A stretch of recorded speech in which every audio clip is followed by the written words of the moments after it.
Friends, अगर आपको ये जानकारी लेनी है कि ज़मीन लेने अगर जा रहे हैं तो मैं एक आपको ये सजेस्ट करूँगा कि ज़मीन की ख़रीद फ़रोख्त से पहले आपको ज़मीन का ऑथेंटिकेशन जानना पड़ेगा कि वो ज़मीन पहले मूलतः किस किसान के नाम पे है। कौन सा किसान ज़मीन को कितनी बार बेचा है, कितनी बार ख़रीदा है, और जो ख़रीदार है वो किसान से कौन कौन ख़रीदार किसान से कितनी बार ख़रीदा बेचा गया है। तो ये चीज़ें जो है आपको यूपी की एक ऑफिशियल वेबसाइट है यूपी भूलेख, वहाँ से आपको खतौनी डाउनलोड करनी पड़ेगी।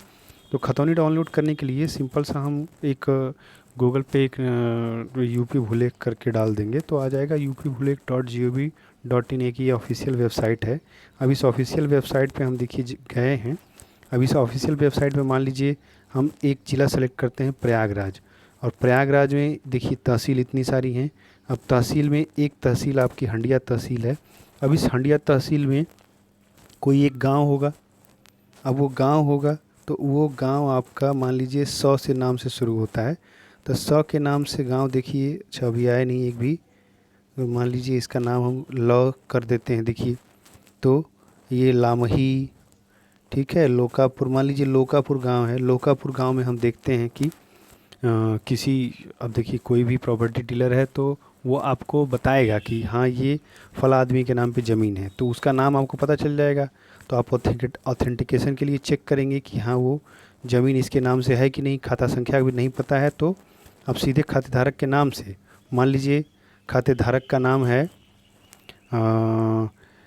उसका नाम, खातेधारक का नाम जो है शुरू होता है ल से, यानी लखन या राम लखन। मान लीजिए राम लखन, राम लखन नाम के होंगे आदमी, गांव में रहते हैं। तो राम, अगर आप सिंपल 2 वर्ड आपको टाइप करना है, ओनली 2 वर्ड। तो राम अगर टाइप कर दिए आप, देखिए रामपाल, राम नारायण, सुखई, राम सजीवन, सीताराम, मतलब देखिए अब ये जितने भी हैं ये रामपाल ज़मीन के मालिक हैं और सुखई उनके पिताजी का नाम है। तो ऐसे ही जैसे ही आप इस पर सेलेक्ट कर लेंगे, कोई भी एक नाम सेलेक्ट करेंगे और उसके उदाहरण देखें, ये उदाहरण देखें, ये अगर सेलेक्ट करेंगे तो तुरंत खतौनी आ जाएगी। अब जैसे खतौनी आती है तो उस खतौनी में आपको एक चीज़ का ध्यान देना पड़ता है कि उसमें जो बाएं साइड में लिखा हुआ है मालिक का नाम लिखा रहता है, सन ऑफ लिखा रहता है। तो मालिक का नाम और सन ऑफ लिखा रहेगा, ठीक। वो आपका मालिक का नाम और सन ऑफ, और दूसरी दाहिने कॉर्नर में आदेश लिखा रहेगा। तो जो जितनी बार ज़मीन खरीदी गई है, बेची गई है, तो उसमें आदेश में लिखा रहेगा, आदेश में लिखा रहेगा कि हाँ ये किसान। अब उसमें देखिए वाद संख्या होती है। वाद संख्या, जब कोई भी वाद विवाद की बात होती है तो वाद विवाद की बात मत कहिए, वाद होती है तो वाद संख्या आप जब भी खतौनी के लिए अप्लाई करेंगे, कोई भी ज़मीन खरीदेगा तो खतौनी के लिए अप्लाई करेगा तो एक वाद संख्या मिलती है। तो वाद संख्या क्या होती है, वो वाद संख्या का आदेश लिख के, और उस वाद संख्या में लिखा रहता है कि मान लीजिए महेश नामक किसान है, महेश ने ज़मीन जो है बेची है आपके सुरेश को। तो महेश सन ऑफ सुमिरन, महेश सन ऑफ सुमिरन ये ज़मीन बेच रहे हैं किसको, सुरेश सन ऑफ महादेव। तो इस तरीके से करके आपका आदेश लिखा रहेगा। तो अगर जब जितनी बार ज़मीन बेची गई है, जितनी बार खरीदी गई है, तो वो आदेश सारा उस खतौनी में लिखा रहेगा।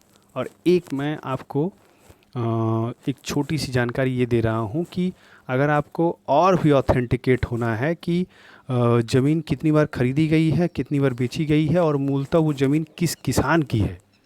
अब देखिए जैसे रीसेल करते हैं तो प्रॉपर्टी डीलर क्या करते हैं, मान लीजिए किसान से ज़मीन ले लिए, ठीक।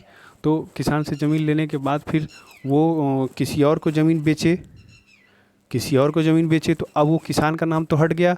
अब जो दूसरे आदमी का नाम है, मान लीजिए महेश किसान था, सुरेश को बेचा, तो सुरेश का नाम चढ़ जाएगा। अब वो सुरेश से कोई दूसरा आदमी खरीदेगा वो ज़मीन, तो अब वो महेश का नाम नहीं दिखाएगा, सुरेश का नाम दिखाएगा।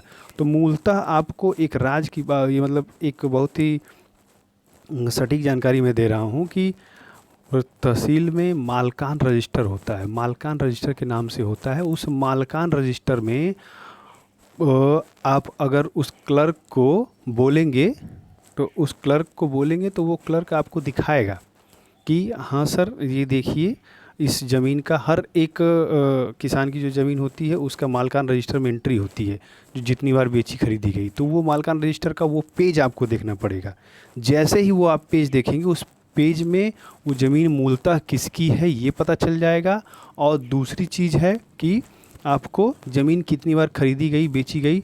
तो जो खतौनी में आदेश लिखा रहता है, वो आदेश पहले मालकान रजिस्टर में हैंड रिटन में लिखा जाता है, उसके बाद उसको ऑनलाइन किया जाता है।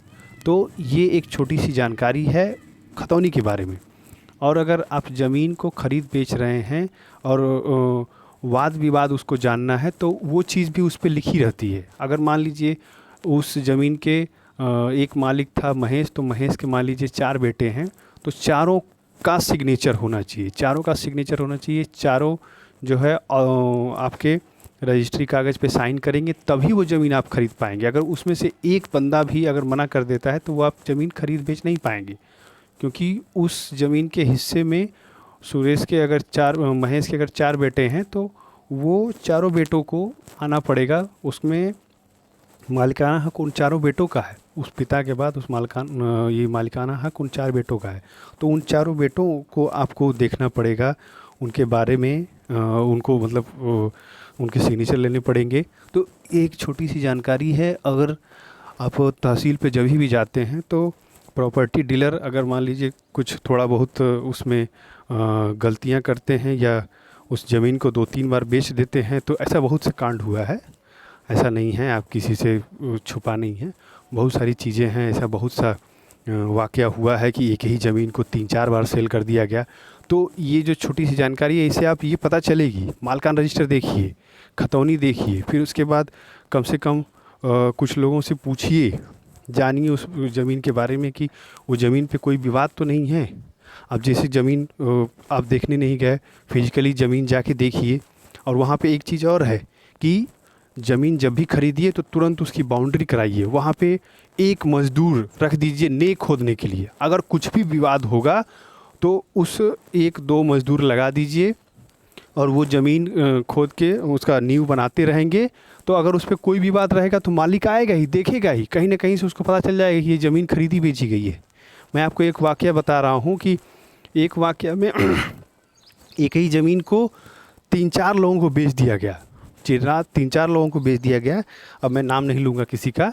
तो वो जो ज़मीन 3-4 लोगों को बेची गई, तो उसमें आपके बड़े बड़े अधिकारी भी थे, एक वकील थे और एक आपके मतलब लेखपाल थे और एक और मतलब समझ लीजिए कि बिजनेसमैन थे। उतना मतलब 4-5 लोगों को बेच दी गई ज़मीन और 4-5 लोगों ने ऐसा मतलब इन्वेस्टिगेशन नहीं किया। अच्छी ज़मीन थी, सस्ते में मिल रही थी, खरीद लिए। तो इस चीज़ को थोड़ा सा अवेयरनेस दीजिए, अपने आप को थोड़ा सा अवेयर करिए कि हाँ सर, हाँ मैं तो अपनी जो ज़मीन है उसका वाद विवाद कुछ सब कुछ जानता हूँ, कैसे क्या कर सकता हूँ।